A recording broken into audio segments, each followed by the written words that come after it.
manuscript found off the coast of Yucatan. On August 20th, 1917. I, Karl Heinrich, Graf von Altberg-Ehrenstein, Lieutenant Commander in the Imperial German Navy and in charge of the submarine U-29, deposit this bottle and record in the Atlantic Ocean at a point to me unknown, but probably about north latitude 20 degrees, west longitude 35 degrees, where my ship lies disabled on the ocean floor. I do so because of my desire to set certain unusual facts before the public, a thing I shall not in all probability survive to accomplish in person, since the circumstances surrounding me are as menacing as they are extraordinary, and involve not only the hopeless crippling of the U-29, but the impairment of my iron German will in a manner most disastrous. On the afternoon of June 18th, as reported by wireless to the U-61 bound for Kiel, we torpedoed the British freighter Victory, New York to Liverpool, in north latitude 45 degrees 16 minutes, west longitude 28 degrees 34 minutes, permitting the crew to leave in boats in order to obtain a good cinema view for the Admiralty records. The ship sank quite picturesquely, bow first, the stern rising high out of the water whilst the hull shot down perpendicularly to the bottom of the sea. Our camera missed nothing, and I regret that so fine a reel of film should never reach Berlin. After that, we sank the lifeboats with our guns and submerged. When we rose to the surface about sunset, a seaman's body was found on the deck, hands gripping the railing in curious fashion. The poor fellow was young, rather dark, and very handsome, probably an Italian or Greek, and undoubtedly of the Victory's crew. He had evidently sought refuge on the very ship which had been forced to destroy his own. One more victim of the unjust war of aggression which the English schweinhunds are waging upon the fatherland. Our men searched him for souvenirs, and found in his coat pocket a very odd bit of ivory carved to represent a youth's head crowned with laurel. My fellow officer, Lieutenant Klenze, believes that the thing was of great age and artistic value, so took it from the men for himself. How it had ever come into the possession of a common sailor, neither he or I could imagine. As the dead man was thrown overboard, there occurred two incidents which created much disturbance amongst the crew. The fellow's eyes had been closed, but in the dragging of his body to the rails they were jarred open, and many seemed to entertain a queer delusion that they gazed steadily and mockingly at Schmidt and Zimmer, who were bent over the corpse. The boatswain Müller, an elderly man who would have known better had he not been a superstitious Alsatian swine, became so excited by this impression that he watched the body in the water, and swore that after it sank a little, it drew its limbs into a swimming position, and sped away to the south under the waves. Klenze and I did not like these displays of peasant ignorance, and severely reprimanded the men, particularly Müller. The next day, a very troublesome situation was created by the indisposition of some of the crew. They were evidently suffering from the nervous strain of our long voyage, and had had bad dreams. Several seemed quite dazed and stupid, and after satisfying myself that they were not feigning their weakness, I excused them from their duties. The sea was rather rough, so we descended to a depth where the waves were less troublesome. Here we were comparatively calm, despite a somewhat puzzling southward current which we could not identify from our oceanographic charts. The moans of the sick men were decidedly annoying, but since they did not appear to demoralize the rest of the crew, we did not resort to extreme measures. It was our plan to remain where we were and intercept the liner Dacia, mentioned in information from agents in New York. In the early evening we rose to the surface and found the sea less heavy. The smoke of a battleship was on the northern horizon, but our distance and ability to submerge made us safe.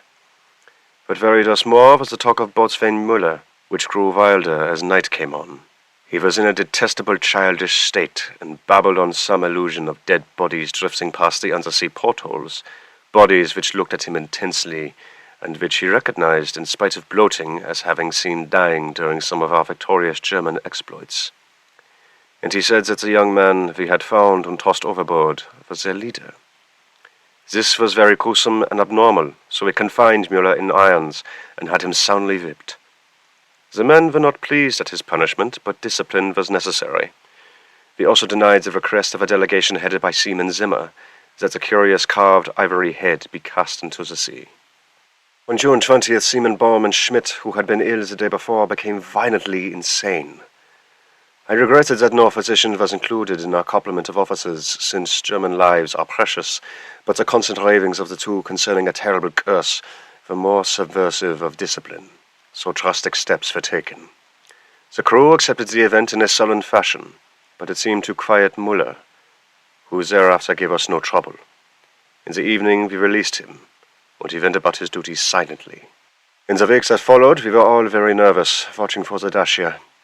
The tension was aggravated by the disappearance of Muller and Zimmer, who undoubtedly committed suicide as a result of the fears which had seemed to harass them, though they were not observed in the act of jumping overboard. I was rather glad to be rid of Muller, for even his silence had unfavorably affected the crew. Everyone seemed inclined to be silent now, as though holding a secret fear. Many were ill, but none made a disturbance. Lieutenant Klenze chafed under the strain, and was annoyed by the merest trifles, such as the school of dolphins which gathers about the U-29 in increasing numbers, and the growing intensity of that southward current which was not on our chart. It at length became apparent that we had missed the Dacia altogether. Such failures are not uncommon, and we were more pleased than disappointed, since our return to Wilhelmshaven was now in order. At noon, June 28th, we turned northeastward, and despite some rather comical entanglements with the unusual masses of dolphins, were soon underway. The explosion in the engine room at 2 p.m. was wholly a surprise. No defect in the machinery or carelessness in the men had been noticed, yet, without warning, the ship was rocked from end to end with a colossal shock. Lieutenant Klenze hurried to the engine room, finding the fuel tank and most of the mechanism shattered, and engineers Raub and Schneider instantly killed. Our situation had suddenly become grave indeed, for though the chemical air generators were intact, and though we could use the devices for raising and submerging the ship and opening the hatches as long as compressed air and storage batteries might hold out, we were powerless to propel or guide the submarine. To seek rescue in the lifeboats would be to deliver ourselves into the hands of enemies unreasonably embittered against our great German nation, and our wireless had failed ever since the Victory affair to put us in touch with a fellow U-boat to the Imperial Navy. From the hour of the accident to July 22nd, we drifted constantly to the south, almost without plans and encountering no vessel. Dolphins still circled the U-29, a somewhat remarkable circumstance considering the distance we had covered. On the morning of July 22nd, we sighted a warship flying American colors, and the men became very restless in their desire to surrender. Finally, Lieutenant Klenze had to shoot a seaman named Raub, who urged this un-German act with a special violence. This quieted the crew for the time, and we submerged unseen. The next afternoon, a dense flock of seabirds appeared from the south, and the ocean began to heave ominously. Closing our hatches, we awaited developments until we realized that we must either submerge or be swamped in the mounting waves. Our air pressure and electricity were diminishing, and we wished to avoid all unnecessary use of our slender mechanical resources. But in this case, there was no choice. We did not descend far, and when after several hours the sea was calmer, we decided to return to the surface. Here, however, a new trouble developed, for the ship failed to respond to our direction in spite of all that the mechanics could do. As the men grew more frightened at his undersea imprisonment, some of them began to mutter again about Lieutenant Klenze's ivory image, but the sight of an automatic pistol calmed them. We kept the poor devils as busy as we could, tinkering at the machinery even when we knew it was useless. Klenze and I usually slept at different times, and it was during my sleep, about 5 a.m. July 4th, that the general mutiny broke loose. The 6 remaining pigs of seamen, suspecting that we were lost, had suddenly burst into a mad fury at our refusal to surrender to the Yankee battleship 2 days before, and were in a delirium of cursing and destruction. They roared like the animals they were, and broke instruments and furniture indiscriminately, screaming about such nonsense as the curse of the ivory image and the dark dead youth who had looked at them and swam away. Lieutenant Klenze seemed paralyzed and inefficient, as one might expect of a soft, womanish Rhinelander. I shot all 6 men, for it was necessary, and made sure that none remained alive. We expelled the bodies through the double hatches and were alone in the U-29. Klenze seemed very nervous and drank heavily. It was decided that we remain alive as long as possible, using the large stock of provisions and chemical supply of oxygen, none of which had suffered from the crazy antics of those Schweinhund seamen. Our compasses, depth gauges, and other delicate instruments were honed, so that henceforth our only reckoning would be guesswork, based on our watches, the calendar, and our apparent drift as judged by any objects we might spy through the portholes or from the conning tower. Fortunately, we had storage batteries still capable of long use, both for interior lighting and for the searchlight. We often cast a beam around the ship, but saw only dolphins, swimming parallel to our own drifting course. I was scientifically interested in those dolphins. Although the ordinary Delphinus delphis is a cetacean mammal, unable to subsist without air, I watched one of the swimmers closely for 2 hours and did not see him alter his submerged condition. With the passage of time, Klenze and I decided that we were still drifting south, meanwhile sinking deeper and deeper. We noted the marine fauna and flora, and read much on the subject in the books I had carried with me for spare moments. I could not help observing, however, the inferior scientific knowledge of my companion. His mind was not Prussian, but given to imaginings and speculations which have no value. The fact of our coming deaths affected him curiously, and he would frequently pray in remorse over the men, women, and children we had sent to the bottom, forgetting that all things are noble which serve the German state. After a time he became noticeably unbalanced, gazing for hours at his ivory image, and weaving fanciful stories of the lost and forgotten things under the sea. Sometimes, as a psychological experiment, I would lead him on in these wanderings, and listen to his endless poetical quotations and tales of sunken ships. I was very sorry for him, for I disliked to see a German suffer. But he was not a good man to die with. For myself I was proud, knowing how the fatherland would revere my memory, and how my sons would be taught to be men like me. On August 9th we espied the ocean floor, and sent a powerful beam from the searchlight over it. It was a vast undulating plain, mostly covered with seaweed, and strewn with the shell of small mollusks. Here and there were slimy objects of puzzling contour, draped with weeds and encrusted with barnacles, which Klenze declared must be ancient ships lying in their graves. He was puzzled by one thing, a peak of solid matter, protruding above the ocean bed nearly 4 feet at its apex, about 2 feet thick, with flat sides and smooth upper surfaces which met at a very obtuse angle. I called the peak a bit of outcropping rock, but Klenze thought he saw carvings on it. After a while he began to shudder and turn away from the scene as if frightened, yet could give no explanation save that he was overcome with the vastness, darkness, remoteness, antiquity, and mystery of the oceanic abysses.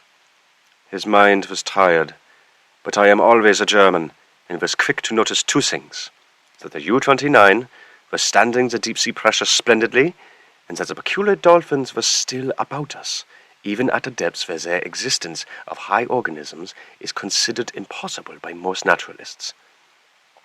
That I had previously overestimated our depth, I was sure, but nonetheless we must still be deep enough to make these phenomena remarkable. Our southward speed, as gauged by the ocean floor, was about as I had estimated from the organisms passed at higher levels. It was 3:15 p.m., August 12th, that poor Klenze went wholly mad. He had been in the conning tower using the searchlight when I saw him bound into the library compartment where I sat reading, and his face at once betrayed him. I will repeat here what he said, underlying the words he emphasized. "He is calling. He is calling. I hear him. We must go." As he spoke, he took his ivory image from the table, pocketed it, and seized my arm in an effort to drag me up on the companionway to the deck. In a moment I understood that he meant to open the hatch and plunge with me into the water outside, a vagary of suicidal and homicidal mania for which I was scarcely prepared. As I hung back and attempted to soothe him, he grew even more violent, saying, "Come now, do not wait until later. It is better to repent and be forgiven than to deny and be condemned." Then I tried the opposite of the soothing plan, and told him he was mad, pitifully demented. But he was unmoved, and cried, "If I am mad, it is mercy. May the gods pity the man who in his callousness can remain sane to the hideous end. Come and be mad whilst he still calls with mercy." This outburst seemed to relieve a pressure in his brain, for as he finished he grew much milder, asking me to let him depart alone if I would not accompany him. My course at once became clear. He was a German, but only a Highlander and a commoner, and he was now a potentially dangerous madman. By complying with his suicidal request, I could indefinitely free myself from one who was no longer a companion, but a menace. I asked him to give me the ivory image before he went, but his request brought from him such uncanny laughter that I did not repeat it.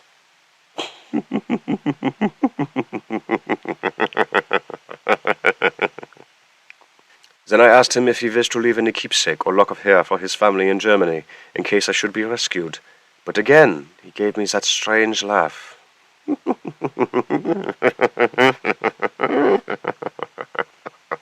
So as he climbed the ladder, I went to the levers, and allowing proper time intervals, operated the machinery which sent him to his death. After I saw that he was no longer in the boat, I threw the searchlight around the water in an effort to obtain a last glimpse of him, since I wished to ascertain whether the water pressure would flatten him, as it theoretically should, or whether the body would be unaffected, like those extraordinary dolphins. I did not, however, succeed in finding my late companion, for the dolphins were massed thickly and obscuringly about the conning tower. That evening I regretted that I had not taken the ivory image surreptitiously from poor Klenze's pocket as he left, for the memory of it fascinated me. I could not forget the youthful, beautiful head with its leafy crown, though I am not by nature an artist. I was also sorry that I had no one with whom to converse. Klenze, though not my mental equal, was much better than no one. I did not sleep well that night, and wondered exactly when the end would come. Surely I had little enough chance of rescue. The next day I ascended to the conning tower and commenced the customary searchlight explorations. Northward the view was much the same as it had been all the 4 days since we had sighted the bottom, but I perceived that the drifting of the U-29 was less rapid. As I swung the beam across to the south, I noticed that the ocean floor ahead fell away in a marked declivity, and bore curious regular blocks of stone in certain places, disposed as if in accordance with definite patterns. The boat did not at once descend to match the greater ocean depth, so I was forced to adjust the searchlight to cast a sharply downward beam. Owing to the abruptness of the change of wire, I was disconnected, which necessitated a delay of many minutes for repairs, but at length the light streamed on again, flooding the marine valley below me. I am not given to emotion of any kind, but my amazement was very great when I saw what lay revealed in that electrical glow. And yet, as one reared in the best culture of Prussia, I should not have been amazed, for geology and tradition alike tell us of great transpositions in oceanic and continental areas. What I saw was an extended and elaborate array of ruined edifices, all of magnificent or unclassified architecture, and in various stages of preservation. Most appeared to be of marble, gleaming brightly in the rays of the searchlight, and the general plan was of a large city at the bottom of a narrow valley, with numerous isolated temples and villas on the steep slopes above. Roofs were fallen and columns were broken, but there still remained an air of immemorial ancient splendor which nothing could efface. Confronted at last with the Atlantis I had formerly deemed largely a myth, I was the most eager of explorers. At the bottom of that valley a river once had flowed, for as I examined the scene more closely, I beheld the remains of stone and marble bridges and seawalls, and terraces and embankments once verdant and beautiful. In my enthusiasm I became nearly as idiotic and sentimental as poor Klenze, and was very tardy in noticing that the southward current had ceased at last, allowing the U-29 to settle slowly down upon the sunken city as an aeroplane settles down upon a town of the upper earth. I was slow, too, in realizing that the school of unusual dolphins had vanished. In about 2 hours the boat rested in a paved plaza close to the rocky wall of the valley. On one side I could view the entire city as it sloped from the plaza down to the old riverbank. On the other side, in startling proximity, I was confronted by the richly ornated and perfectly preserved facade of a great building, evidently a temple, hollowed from the solid rock. Of the original workmanship of this titanic thing I can only make conjectures. The facade, of immense magnitude, apparently covers a continuous hollow recess, for its windows are many and widely distributed. In the center yawns a great open door, reached by an impressive flight of steps, and surrounded by exquisite carvings, like the figures of bacchanals in relief. Foremost of all are the great columns and frieze, both decorated with sculptures of inexpressible beauty, obviously portraying idealized pastoral scenes and processions of priests and priestesses bearing strange ceremonial devices in adoration of a radiant god. The art is of the most phenomenal perfection, largely Hellenic in idea, yet strangely individual. It imparts an impression of terrible antiquity, and though it were the remotest rather than the immediate ancestor of Greek art. Nor can I doubt that every detail of this massive product was fashioned from the virgin hillside rock of our planet. It is palpably a part of the valley wall, though how the vast interior was ever excavated I cannot imagine. Perhaps a cavern or series of caverns furnished the nucleus. Neither age nor submersion has corroded the pristine grandeur of this awful fane, for fane indeed it must be. And today, after thousands of years, it rests untarnished and inviolate in the endless night and silence of an ocean chasm. I cannot reckon the number of hours I spent in gazing at the sunken city with its buildings, arches, statues, and bridges, and the colossal temple with its beauty and mystery. Though I knew that death was near, my curiosity was consuming, and I threw the searchlight's beam about in eager quest. The shaft of light permitted me to learn many details, but refused to shoot anything in with the gaping door of the rock-hewn temple, and after a time I turned off the current, conscious of the need for conserving power. The rays were now perceptibly dimmer than they had been during the weeks of drifting, and as if sharpened by the coming deprivation of light, my desire to explore the watery secrets grew. I, a German, should be the first to tread these aeon-forgotten ways. I produced and examined a deep-sea diving suit of joined metal, and experimented with a portable light and air generator. Though I should have trouble in managing the double hatches alone, I believe I could overcome all obstacles with my scientific skill and actually walk about the dead city in person. On August 16th, I effected an exit from the U-29 and laboriously made my way through the ruined and mud-choked streets to the ancient river.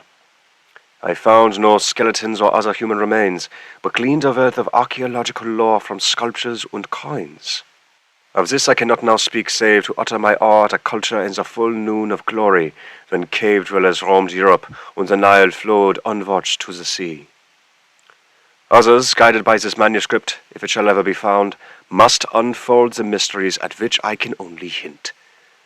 I returned to the boat as my electric batteries grew feeble, resolved to explore the rock temple on the following day. On the 17th, as my impulse to search out the mystery of the temple waxed still more insistent, a great disappointment befell me, for I found that the materials needed to replenish the portable light had perished in the mutiny of those pigs in July.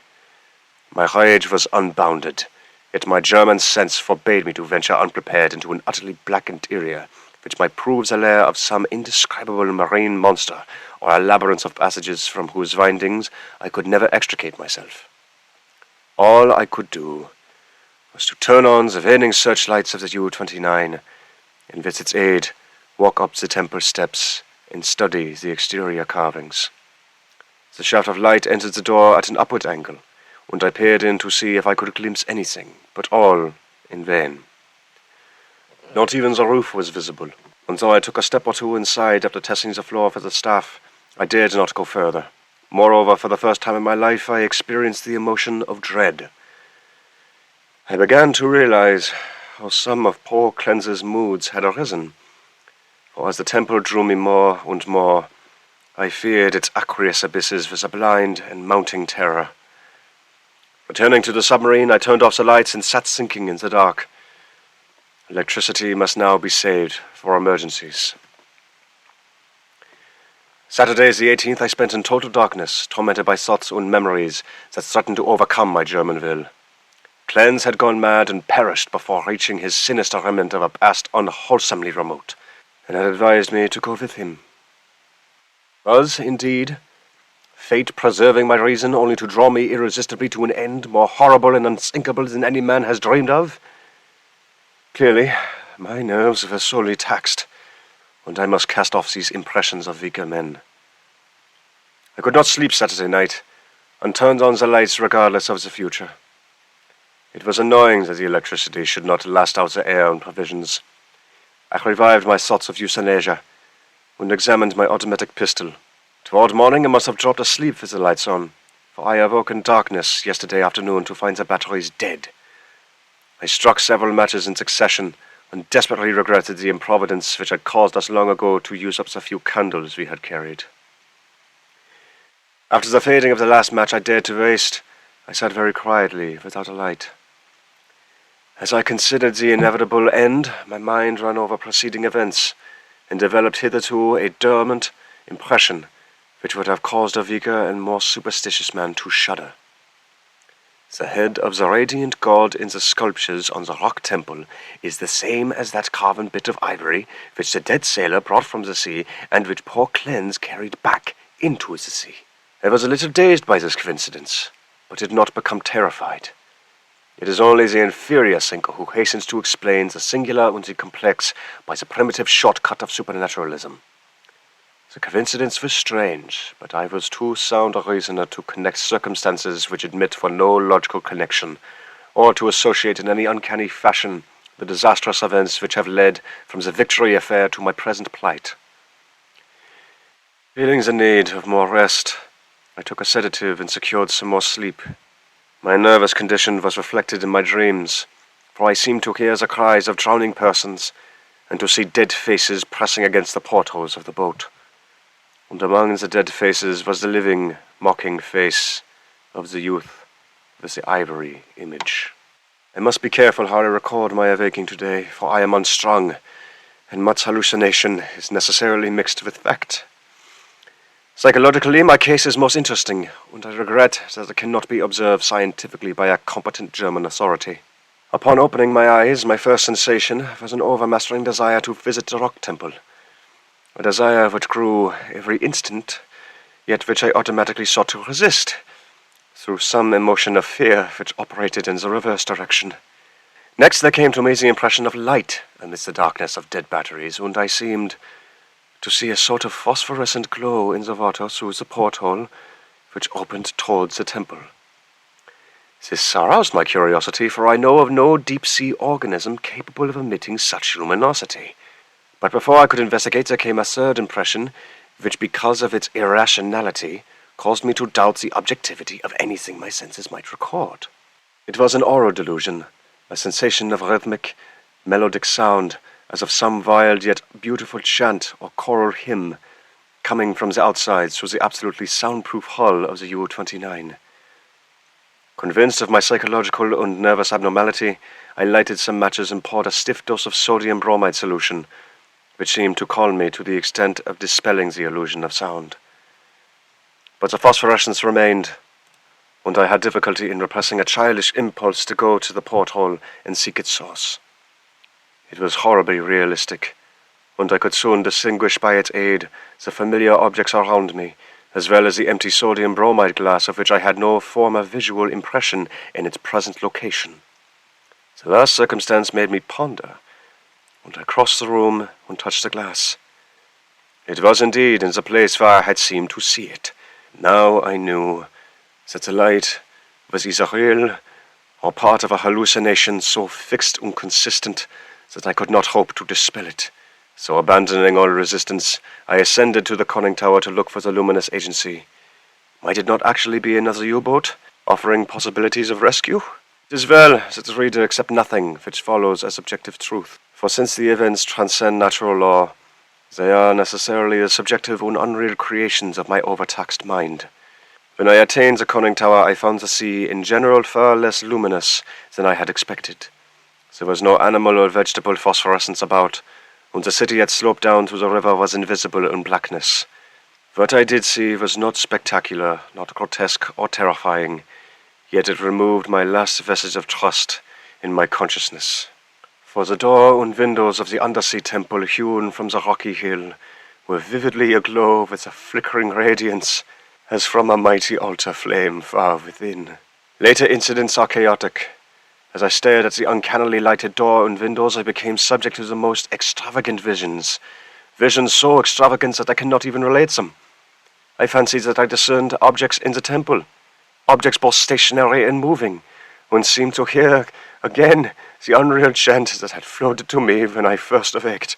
And over all rose thoughts and fears which centered in the youth from the sea, and the ivory image whose carving was duplicated on the frieze and columns of the temple before me. I thought of poor Klenze, and wondered where his body rested with the image he had carried back into the sea. He had warned me of something, and I had not heeded, but he was a soft-headed Highlander who went mad at troubles a Prussian could bear with ease. The rest is very simple. My impulse to visit and enter the temple has now become an inexplicable and imperious command which ultimately cannot be denied. My own German will no longer controls my acts, when volition is henceforward possible only in minor matters. Such madness it was which drove Klenze to his death, bareheaded and unprotected in the ocean. But I am a Prussian and a man of sense, and I will use to the last what little will I have. When first I saw that I must go, I prepared my diving suit, helmet, and air generator for instant donning, and immediately commenced to write this hurried chronicle in the hope that it may someday reach the world. I shall seal the manuscript in a bottle and entrust it to the sea as I leave the U-29 forever. I have no fear, not even from the prophecies of the madman Klenze. What I have seen cannot be true, and I know that this madness of my own will at most lead only to suffocation when my air is gone. The light in the temple is a sheer delusion, and I shall die calmly, like a German, in the black and forgotten depths. This demoniac laughter which I hear as I write comes only from my own weakening brain. So I will carefully don my diving suit and walk boldly up the steps into the primal shrine, that silent secret of unfathomed waters and uncounted years.